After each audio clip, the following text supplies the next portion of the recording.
Carrot వెల్లుల్లిపాయ కారం ముందుగా మిక్సీ తీసుకొని మిక్సీ జార్లో వెల్లుల్లిపాయలు, జీలకర్ర, ఉప్పు, కారం, కొద్దిగా కారం ఎక్కువ వేసుకొని బాగా మిక్సీ పట్టండి. మధ్యలో ధనియాలు కూడా వేసి బాగా మిక్సీ చేసి అలా పేస్ట్ చేసుకోండి. ముందుగా తయారు చేసి పెట్టుకున్న క్యారెట్ తురుములో ఈ యొక్క పేస్ట్ని అంతా కూడా బాగా అబ్జర్వ్ అయ్యేలాగా బాగా పిసకండి.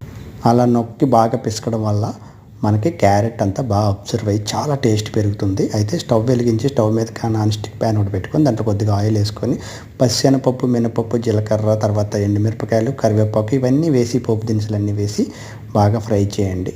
ఫ్రై చేసి మనం ముందుగా మ్యారినేట్ చేసుకున్న ఈ యొక్క క్యారెట్ తురుమునంతా కూడా అందులో వేసి బాగా ఫ్రై అయ్యేలాగా ఒక 10 నుంచి 15 నిమిషాల పాటు బాగా ఫ్రై చేసి కొద్దిగా పసుపు వేసుకొని కలిపేసుకుంటే అంతేనండి.